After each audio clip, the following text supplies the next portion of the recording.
Hi friends, welcome to our channel My Lifestyle and Cooking. First time பார்க்குறீங்கன்னா subscribe பண்ணிட்டு பாருங்கள் friends. நம்ம இன்றைக்கி அடிக்கிற வெயிலுக்கு உடம்பை நல்லா குளிர்ச்சியாக வைக்கிற மாதிரி ஒரு ஹெல்த்தியான சர்பத் ரெசிபி தான் பார்க்க போகிறோம். எந்த வகையான ப்ரிசர்வேட்டிவ்ஸ் கலர் எதுவுமே சேர்க்கலை. இதில் வெல்லம் சர்க்கரை கூட நம்ம சேர்க்கலை. நிமிஷத்தில் எத்தனை ஜூஸ் வேணாலும் நம்ம ரெடி பண்ணி எடுத்துடலாம். ரொம்ப கம்மியான செலவிலே செஞ்சிடலாம். வாங்க அதை எப்படி பண்ணலான்னு பார்க்கலாம். இது செய்கிறதுக்கு 250 ml கப்பில் 1 கப் அளவுக்கு புதினா இலை எடுத்துருக்கிறேன். நம்ம இன்றைக்கி புதினா இலை பயன்படுத்தி தான் சர்பத் ரெடி பண்ண போகிறோம். 250 ml கப்பில் நல்லா ஃபுல்லாக டைட்டாக மெஷர் பண்ணி 1 கப் அளவு எடுத்துருக்கிறேன். இது கூடவே ஒரு 12 போல் துளசி இலை எடுத்துருக்கிறேன். துளசி இலை ஆப்ஷனல் தான், இருந்தால் சேர்த்துக்கோங்க, இல்லைனா ஸ்கிப் பண்ணிக்கோங்க. இப்போ இதை தண்ணி சேர்த்து ஒரு 2-3 நேரம் நல்லா கழுவி எடுத்துக்கலாம். இப்போ நல்லா கழுவி வச்சுருக்கிற புதினா இலையை மிக்ஸி ஜாருக்கு மாற்றி எடுத்துக்கலாம். இது கூடவே ஒரு சின்ன துண்டு அளவுக்கு இஞ்சி சேர்த்துக்கலாம். இஞ்சி அதிகம் சேர்க்க வேண்டாம், இந்த அளவு சேர்த்தாலே போதும். இது கூடவே ஒரு 3/4 டீஸ்பூன் அளவுக்கு பெருஞ்சீரகம் சேர்த்துக்கலாம். இது கூடவே கொஞ்சமாக ஐஸ் க்யூப் சேர்த்து அரைச்சி எடுத்துக்கலாம். இந்த மாதிரி ஐஸ் க்யூப் சேர்த்து அரைச்சி எடுக்கும்போது நமக்கு அந்த புதினா இலையோட நிறம் மாறாமல் இருக்கும்.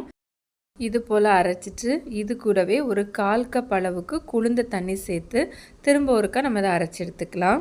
இந்த மாதிரி ஐஸ் க்யூப் இல்லைனா குளிர்ந்த தண்ணி சேர்த்து அரைக்கும் போது நிறம் மாறாமல் இருக்கும். இப்போ இதை மாற்றி வச்சிடலாம். நம்ம இன்றைக்கி வெல்லம் சர்க்கரை எதுவுமே பயன்படுத்தலை, கற்கண்டு தான் பயன்படுத்துகிறோம். கற்கண்டுனா நார்மலாக சின்னதாக இருக்கும்ல, அந்த கற்கண்டு இல்லை, இந்த மாதிரி நல்லா பெருசாக இருக்கும், உள்ளே நூல் இருக்கும், அதுதான் நமக்கு ஒரிஜினல் கற்கண்டு.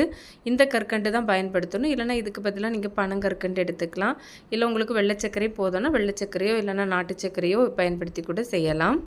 இப்போ இதை இடிக்கல் பயன்படுத்தி நல்லா இடிச்சிட்டு அந்த நூலை எடுத்துட்டு கற்கண்டை மட்டும் நம்ம பயன்படுத்திக்கலாம். நான் இங்கே ஸ்டவ்வில் ஒரு பாத்திரம் எடுத்து வச்சுருக்கிறேன்.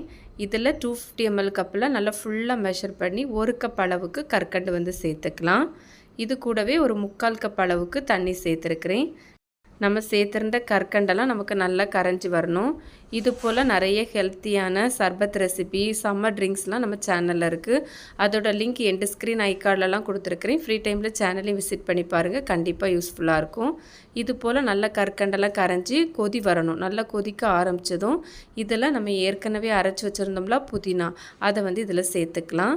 சேர்த்துட்டு நல்லா கலந்து எடுத்துக்கோங்க. நமக்கு இது நல்லா கொதித்து வரணும். இதை மீடியம் சிம் ஹைன்னு மாற்றி மாற்றி வச்சு நம்ம செஞ்சு எடுத்துக்கலாம். ரொம்ப சீக்கிரமாகவே ரெடியாகி வந்துடும். இது போல் நல்லா கொதிக்க ஆரம்பித்ததும் இது கூடவே ஒரு 1/4 டீஸ்பூன் போல் ஜீரகம் சேர்த்துருக்கிறேன். சேர்த்துட்டு நல்லா கலந்து எடுத்துக்கலாம். இது நல்லா குறுகி வரணும். உங்களுக்கு கரெக்டான பதம் உங்களுக்கு காமிச்சு தாரேன். புதினா தானே நினைக்க வேண்டாம், சுவையும் ரொம்ப நல்லாயிருக்கும். இதை இந்த மாதிரி வெயில் காலங்களில் எடுக்கும்போது உடம்பை நல்லா குளிர்ச்சியாகவும் வச்சுருக்கோம். நிறையவே நன்மைகள் இருக்குது. கண்டிப்பாக ட்ரை பண்ணி பாருங்கள். ஒருக்கா நம்ம செஞ்சு வச்சுட்டோன்னா நினைக்கிற நேரத்தில் நம்ம ஜூஸ் ரெடி பண்ணி எடுத்துக்கலாம். நம்ம தேவைக்கு தக்கன சேர்த்து நம்ம ரெடி பண்ணி எடுத்துக்கலாம். இப்போ உங்களுக்கு பார்த்தா தெரியும், நல்லா குறுகி வந்திருக்கு. இந்த மாதிரி அந்த ஸ்பூனை வச்சு நல்லா கலந்துட்டு அதோட பேக் சைடில் கையை வச்சு இந்த மாதிரி கோடு போட்டோன்னா கிளியராக இருக்கும். அந்த கோடு உங்களுக்கு பார்த்தா தெரியும். இதுதான் நமக்கு கரெக்டான பதம். இதை நம்ம கையில் எடுத்து பார்த்தாலும் இந்த மாதிரி நல்ல பிசு பிசுப்பாக இருக்கும். இதுதான் நமக்கு கரெக்டான பதம். 1 ஸ்ட்ரிங் கன்சிஸ்டன்சிலாம் வர வேண்டாம். இப்போ நம்ம ஸ்டவ் ஆஃப் பண்ணிவிட்டு இதை ஆற வச்சிடலாம். இப்போ நமக்கு நல்லா கம்ப்ளீட்டாக ஆறி வந்துட்டு இப்போ இது கூடவே ஒரு 1/2 டீஸ்பூன் போல் உப்பு சேர்த்துக்கலாம். இது கூடவே 1/4 கப் அளவுக்கு எலுமிச்சை சாறு சேர்த்துக்கலாம். இதெல்லாம் சேர்த்துட்டு இதை நம்ம நல்லா கலந்து எடுக்கணும். எல்லாம் நல்லா ஒன்றோடு ஒன்று சேர்ந்து வர மாதிரி இது போல் நல்லா கலந்து எடுத்துக்கோங்க.